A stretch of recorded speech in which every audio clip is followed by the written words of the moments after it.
ഇന്നത്തെ വ്ളോഗിൽ സ്വീറ്റ് ലൂബി നടന്നതും അതിൻ്റെ പരിചരണത്തെക്കുറിച്ചുള്ള ഒരു ചെറിയൊരു വ്ളോഗാണ് കേട്ടോ.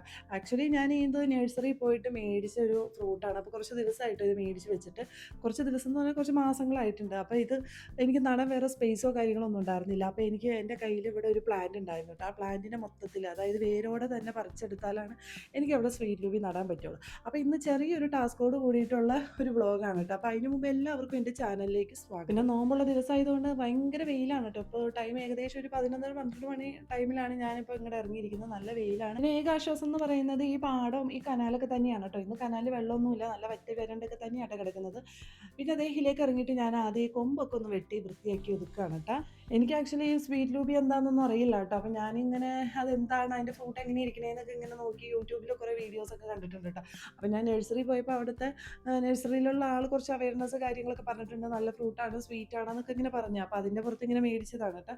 അപ്പോൾ അതിങ്ങനെ വെറുതെ ഇരിക്കുകയാണ്. അപ്പോൾ അതിങ്ങനെ വെറുതെ ഇരുന്ന് അതിനെ നശിപ്പിച്ച് കളയണത് മോശമാണല്ലോ. അപ്പോൾ ഇത് ഈ കളർ ചെടി ഇവിടെ നിന്ന് മാറ്റിയിട്ട് അവിടെ നടാനുള്ള ഒരു പ്ലാനിങ് ആണ് കേട്ടോ. അപ്പോൾ ഇത് കാണുമ്പോൾ നിങ്ങൾക്ക് വിചാരിക്കും ഒരു ചെറിയ പ്ലാന്റ് ആണെന്ന്. പക്ഷേ 5 വർഷം പ്രായമുള്ള ഒരു പ്ലാന്റ് ആണ് കേട്ടോ ഞാനിപ്പോൾ വെട്ടി മാറ്റുന്നത്. വെട്ടി മാറ്റുക മാത്രമല്ല, അതിന് വേരോടെ ഞാൻ അതിൽ നിന്ന് പിഴുതെടുക്കുകയാണ് കേട്ടോ.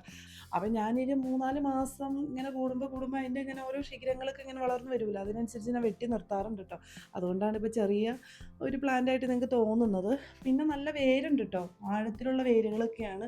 ഒരു 5 വർഷം പ്രായമുള്ള പ്ലാന്റ് എന്നൊക്കെ പറയുമ്പോൾ അത്യാവശ്യം നല്ല, പ്രത്യേകിച്ച് മണ്ണിൽ നിൽക്കുന്ന ഒരു പ്ലാന്റ് കൂടിയാണല്ലോ. അപ്പോൾ അതിൻ്റെ വേര് പറിച്ചെടുക്കുക എന്ന് പറയുന്നത് ഭയങ്കര ഒരു ടാസ്ക് തന്നെയാണ് കേട്ടോ. അപ്പോൾ നിലവിൽ എൻ്റെ കയ്യിലിരിക്കുന്ന സ്വീറ്റ് ലൂബി എന്ന് പറയുന്നത് ഒരു ചെറിയ തൈയാണ് കേട്ടോ. മിനിമം 2 ഇയറിനുള്ളിൽ തന്നെ കായ്കനികൾ ഫോം ചെയ്യാനായിട്ട് തുടങ്ങും. പിന്നെ ചില സ്വീറ്റ് ലൂബികളുണ്ട്, അത് 6 മന്ത്സിനുള്ളിൽ തന്നെ കായ്കനികൾ തരാനായിട്ട് തുടങ്ങും കേട്ടോ. അപ്പോൾ നിങ്ങളുടെ വീടിനടുത്തുള്ള നഴ്സറികളിലൊക്കെ പോയി ഒന്ന് ചെക്ക് ചെയ്ത് നോക്കുക, എന്നിട്ട് ബെസ്റ്റ് ആയത് സെലക്ട് ചെയ്യുക കേട്ടോ. അപ്പോൾ എൻ്റെ സ്വീറ്റ് ലൂബിയുടെ റേറ്റും കാര്യങ്ങളും ഞാൻ ഈ വ്ളോഗിൻ്റെ എൻഡിങ്ങിൽ പറയുന്നുണ്ട്. അപ്പോൾ വീഡിയോ സ്കിപ്പ് ചെയ്യാണ്ട് ഫുള്ള് കാണാനായിട്ട് ശ്രദ്ധിക്കുക കേട്ടോ.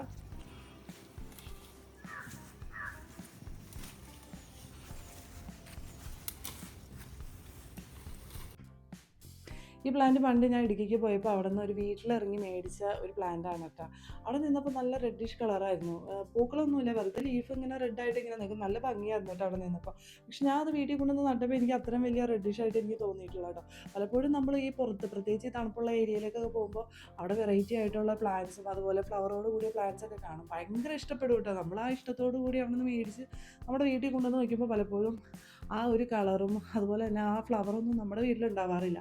അങ്ങനെ കൊണ്ടുവന്ന് നട്ടൊരു പ്ലാന്റാണ് കേട്ടോ. അപ്പോൾ ഇത് പറിച്ച് കളഞ്ഞപ്പോൾ എനിക്ക് ചെറിയൊരു സങ്കടമൊക്കെ തോന്നി കേട്ടോ. പക്ഷെ ഞാൻ ഇത് നട്ടപ്പോൾ ഉണ്ടല്ലോ, വലിയ കാര്യമായിട്ടുള്ള റെഡ് കളർ എനിക്ക് തോന്നിയില്ല. പക്ഷെ എവിടെയൊക്കെ ഈ പ്ലാന്റിൻ്റെ ചെറിയൊരു റെഡ് കളർ എനിക്ക് ഫീൽ ചെയ്തിട്ടുണ്ട് കേട്ടോ. എന്നാലും നല്ല ലുക്കായിരുന്നു ആ മതിലിനോട് ചേർന്ന് നിന്നപ്പോൾ. പക്ഷെ അത് വെട്ടിക്കളഞ്ഞപ്പോൾ എനിക്കൊരു ചെറിയ സങ്കടമായിരുന്നു കേട്ടോ.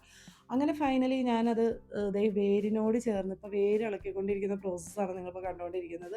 വെള്ളമുള്ള ശാഖകൾ, അതായത് ലീഫും കൊമ്പുകളൊക്കെ വെട്ടിക്കളഞ്ഞിട്ടുണ്ട് കേട്ടോ. അവസാനം ഈ കാണുന്ന വേരാണ്. പക്ഷേ ഈ വേര് കാണുന്നത് പോലെയല്ല കേട്ടോ, ഭയങ്കര പാടാണ്. അത് ഇങ്ങനെ വേരോട് കൂടിയ താഴ്ന്ന വേരുകളായിരുന്നു കേട്ടോ, ആഴത്തിൽ പോയ വേരുകളായിരുന്നു.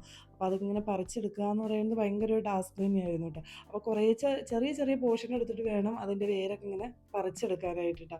മൊത്തത്തിൽ, അതായത് ആ വേര് മൊത്തത്തിൽ പറിച്ചെടുക്കുക എന്ന് പറയുന്നത് ഭയങ്കര ടാസ്ക്. അതുകൊണ്ട് തന്നെ ഞാൻ ആദ്യം തന്നെ പ്ലാന്റിൻ്റെ ചോട്ടിൽ നിന്ന് മണ്ണൊക്കെ ഇങ്ങനെ മൊത്തത്തിൽ ഇങ്ങനെ മാറ്റി വെച്ചിട്ടുണ്ടായിരുന്നു കേട്ടോ. എന്നിട്ട് ഓരോ പോർഷൻ വെച്ചിട്ട് സൈഡിൽ നിന്ന് ഇങ്ങനെ കുറച്ച് സ്പ്ലിറ്റ് ചെയ്തിട്ട് ഇങ്ങനെ പറിച്ചെടുക്കുകയാണ് കേട്ടോ ചെയ്തത്. മൊത്തത്തിൽ നോക്കുമ്പോൾ ഒരു വലിയ വേരാണ് കേട്ടോ.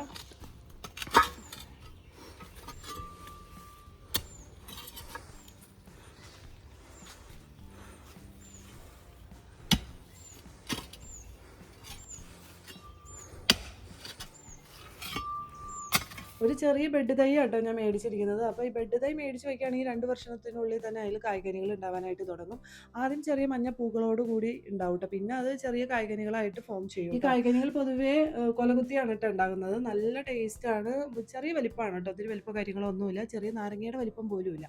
അപ്പോൾ ഇതാണ് സ്വീറ്റ് ലൂബിയുടെ തൈ എന്ന് പറയുന്നത്. ഒത്തിരി ഹെൽത്ത് ബെനിഫിറ്റ് ഉള്ള ഫ്രൂട്ട് കൂടിയാണ്. അപ്പോൾ ഇതിൻ്റെ റേറ്റ് വന്നിട്ട് 850 രൂപയാണ് ഞാൻ അന്ന് കൊടുത്തത്. ഇപ്പോൾ എത്ര റേറ്റ് ഒന്നും എനിക്കറിയില്ല കേട്ടോ. നല്ല സ്വീറ്റാണ്, നല്ലൊരു ഫ്രൂട്ടാന്നൊക്കെ പറഞ്ഞപ്പോൾ അങ്ങനെ മേടിച്ചതാണ് കേട്ടോ.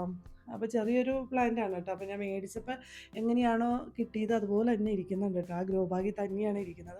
അപ്പോൾ അന്ന് മേടിച്ച സമയത്ത് മണ്ണിലേക്ക് നമ്മൾ മാറ്റിയിരുന്നെങ്കിൽ ഇപ്പോൾ കുറച്ചും കൂടി ഗ്രോ ആയേനെ. പിന്നെ ഞാൻ ഇത് ചേർക്കുന്ന മെയിൻ ആയിട്ടുള്ള വളം എന്ന് പറയുന്നത് കനകാമില്ലാണ് കേട്ടോ. പൊതുവേ ഞാൻ എൻ്റെ ചെറിയ പ്ലാന്റ്സിനാണെങ്കിലും അതുപോലെ ഫ്രൂട്ട്സിനൊക്കെ ആണെങ്കിലും കനകാമില്ലാണ് ഞാൻ ചേർക്കുന്നത്. നല്ല അടിപൊളി റിസൾട്ട് തരുന്ന ഒരു വളമാണ് കേട്ടോ. പിന്നെ നിങ്ങളുടെ കയ്യിൽ ചാണകപ്പൊടി ഉണ്ടെങ്കിൽ അത് ചേർക്കാം, അത് നല്ലൊരു ഓപ്ഷൻ ആയിരിക്കും. പിന്നെ ജൈവവളം എന്തെങ്കിലുമൊക്കെ ഉണ്ടെങ്കിൽ നമുക്ക് ചേർത്ത് കൊടുക്കാവുന്നതാണ് കേട്ടോ. അപ്പോൾ ഞാൻ ഇത് മാത്രമാണ് ഇപ്പോൾ കൊടുക്കുന്നത്. ഞാനൊരു ബെഡ് തൈയാണ് മേടിച്ചിരിക്കുന്നത്. ബെഡ് തൈ നടുമ്പോൾ പ്രത്യേകിച്ച് ശ്രദ്ധിക്കേണ്ടത് ബെഡ് എപ്പോഴും മണ്ണിൻ്റെ മേലെ നിൽക്കണം കേട്ടോ. മണ്ണിൻ്റെ അടിയിൽ ഒരിക്കലും ബെഡ് പോകാൻ പാടില്ല. അപ്പോൾ അങ്ങനെ മണ്ണിൻ്റെ അടിയിൽ പോയിട്ടുണ്ടെങ്കിൽ കാലക്രമേണ അത് വളരുന്നതനുസരിച്ച് പ്ലാന്റ് ചീത്തയായി പോകാനുള്ള ഒരു ചാൻസ് ഉണ്ട്. അപ്പോൾ നടുമ്പോൾ നമ്മൾ കുറച്ചധികം ശ്രദ്ധിക്കേണ്ടതൊക്കെ ഉണ്ട് കേട്ടോ. അപ്പോൾ ഞാൻ അതിലേക്ക് നട്ടു കൊടുക്കുകയാണ്. കനകാമില്ലാണ് കേട്ടോ ഞാൻ കുഴിയിലിട്ട് കൊടുക്കുന്നത്. ഒരു 2 അടി 3 അടി താഴ്ചയിലുള്ള ഒരു കുഴി എടുക്കുന്നതായിരിക്കും കുറച്ചും കൂടി ബെറ്റർ. അപ്പോൾ നമുക്ക് കുറച്ചും കൂടി വളമൊക്കെ വിസ്തരിച്ച് അങ്ങോട്ട് ഇട്ട് കൊടുക്കാനൊക്കെ പറ്റും കേട്ടോ. അപ്പോൾ ഞാൻ ഇവിടെ ചാണകപ്പൊടിയോ വേറെ ജൈവവളങ്ങളോ ഒന്നും ചേർത്ത് കൊടുക്കുന്നില്ല. എൻ്റെ കയ്യിൽ ഇല്ലാത്തതുകൊണ്ടാണ് കേട്ടോ. അപ്പോൾ ഇതൊക്കെ ഇട്ട് കൊടുക്കാം. പിന്നെ കരിയില വേസ്റ്റ് ഒക്കെ ഉണ്ടെങ്കിൽ ഇട്ട് കൊടുക്കാം. അത് അതിന് മണ്ണൊക്കെ മൂടിയതിന് ശേഷം അതിൻ്റെ ചോട്ടിൽ ഇട്ട് കൊടുക്കുകയാണെങ്കിൽ നന്നായിരിക്കും. പിന്നെ മെയിനായിട്ട് എൻ്റെ കയ്യിലുള്ള ഫുഡ് വേസ്റ്റ് ആണ് കേട്ടോ. ഫുഡ് വേസ്റ്റ് എന്നൊക്കെ പറയുമ്പോൾ ഉള്ളിത്തൊണ്ട്, സവാളയുടെ തൊണ്ട്, അതുപോലെ തന്നെ തേയില കീടം, വെജിറ്റബിൾസിൻ്റെ ഒക്കെ വേസ്റ്റ്, അതൊക്കെ ആ കുഴിയുടെ ഉള്ളിൽ തന്നെ മണ്ണ് മൂടുന്നതിന് മുമ്പ് തന്നെ ഇട്ട് കൊടുക്കുകയാണെങ്കിൽ അത് പെട്ടെന്ന് ഗ്രോ ആയി വരും കേട്ടോ. പിന്നെ ഞാൻ എടുത്ത് പറയുന്നത് മുട്ടത്തൊണ്ടാണ് കേട്ടോ. മുട്ടത്തൊണ്ട് പൊടിച്ചിട്ട് അത് ഇട്ട് കൊടുക്കുകയാണെങ്കിൽ പെട്ടെന്ന് തന്നെ ഈ പ്ലാന്റ് ഗ്രോ ആയിട്ട് പിന്നെ ഇത് വരും ട്ടോ. നനയ്ക്കുന്ന സമയത്തുണ്ടല്ലോ വേരിൽ മാത്രം നനയ്ക്കരുത്. ഈ പ്ലാന്റ് മൊത്തത്തിൽ നനച്ചു കൊടുക്കണം കേട്ടോ. അതായത് ഇതിൻ്റെ ലീഫ് മൊത്തത്തിൽ നനവ് വരണം. ആ രീതിയിൽ നനച്ചു കൊടുക്കാൻ ശ്രദ്ധിക്കുക. ഇനി ഒത്തിരി വെറൈറ്റി ആയിട്ടുള്ള ഫ്രൂട്ട്സ് ഒക്കെ തപ്പി എടുക്കുന്ന ആൾക്കാരുണ്ടാവുമല്ലോ. അവർ വീട്ടിൽ ഒത്തിരി വെറൈറ്റി ആയിട്ടുള്ള ഫ്രൂട്ട്സ് ഒക്കെ നട്ടിട്ടുണ്ടാവും. അപ്പോൾ പുതിയ പുതിയ ട്രെൻഡിങ് ആയിട്ടുള്ള ഫ്രൂട്ട്സിൻ്റെ തൈകളൊക്കെ ഇങ്ങനെ സെർച്ച് ചെയ്യുന്ന കുറേ ആൾക്കാരുണ്ടാവും. അപ്പോൾ അങ്ങനെയുള്ളവർക്ക് ബെസ്റ്റ് ഒരു ഓപ്ഷൻ ആയിരിക്കും കേട്ടോ ഈ സ്വീറ്റ് ലൂബി എന്ന് പറയുന്ന ഈ ഫ്രൂട്ട്. അപ്പോൾ എൻ്റെ വീഡിയോ കാണുന്ന എല്ലാ സുഹൃത്തുക്കളും ഇതുപോലത്തെ ഒരു ചെറിയ തൈ മേടിച്ച് വയ്ക്കുക. ഒത്തിരി വലിപ്പം വയ്ക്കില്ല കേട്ടോ ഈ തൈ. അതൊരു മെയിൻ ഹൈലൈറ്റ് തന്നെയാണ് ഈ ഫ്രൂട്ടിൻ്റെ. അപ്പോൾ ഇന്നത്തെ വ്ളോഗ് ഞാൻ ഇവിടെ സ്റ്റോപ്പ് ചെയ്യണം മക്കളെ. ഇനി മറ്റൊരു വ്ളോഗായിട്ട് വരാം. അതുവരേക്കും എല്ലാവർക്കും ഓക്കെ ബൈ.